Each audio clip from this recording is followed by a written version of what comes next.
கோவையில் 5 நாட்களாக நடைபெற்ற தேசிய அளவிலான கூடைப்பந்து போட்டியில் ஆண்கள் பிரிவில் சென்னை இந்தியன் வங்கி அணியும், பெண்கள் பிரிவில் கேரளா மின்வாரிய அணியும் வெற்றி பெற்று கோப்பையை தட்டி சென்றனர்.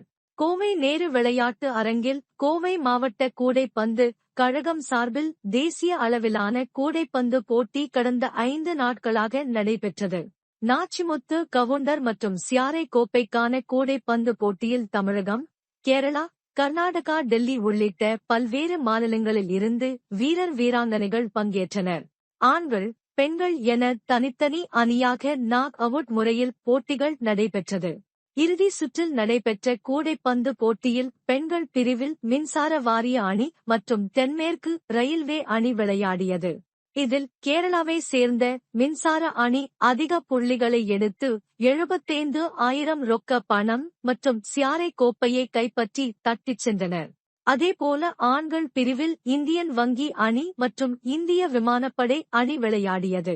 இதில் சென்னை இந்தியன் வங்கி அணி அதிக புள்ளிகளை எடுத்து 1,00,000 ரூபாய் ரொக்க பணம் மற்றும் நாச்சிமுத்து கவுண்டர் கோப்பையை கைப்பற்றி தட்டிச் சென்றனர். கோவையில் 5 நாட்களாக நடைபெற்ற தேசிய அளவிலான கூடைப்பந்து போட்டியில் ஆண்கள் பிரிவில் சென்னை இந்தியன் வங்கி அணியும், பெண்கள் பிரிவில் கேரளா மின்வாரிய அணியும் வெற்றி பெற்று கோப்பையை தட்டி சென்றனர்.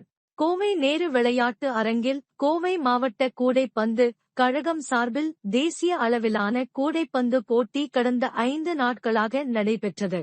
நாச்சிமுத்து கவுண்டர் மற்றும் சியாரை கோப்பைக்கான கூடைப்பந்து போட்டியில் தமிழகம், கேரளா, கர்நாடகா, டெல்லி உள்ளிட்ட பல்வேறு மாநிலங்களில் இருந்து வீரர் வீராங்கனைகள் பங்கேற்றனர். ஆண்கள், பெண்கள் என தனித்தனி அணியாக நாக் அவுட் முறையில் போட்டிகள் நடைபெற்றது. இறுதி சுற்றில் நடைபெற்ற கூடைப்பந்து போட்டியில் பெண்கள் பிரிவில் மின்சார வாரிய அணி மற்றும் தென்மேற்கு ரயில்வே அணி விளையாடியது.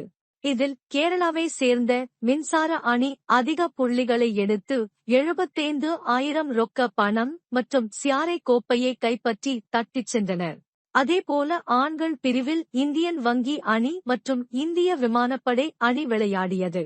இதில் சென்னை இந்தியன் வங்கி அணி அதிக புள்ளிகளை எடுத்து 1,00,000 ரூபாய் ரொக்க பணம் மற்றும் நாச்சிமுத்து கவுண்டர் கோப்பையை கைப்பற்றி தட்டிச் சென்றனர்.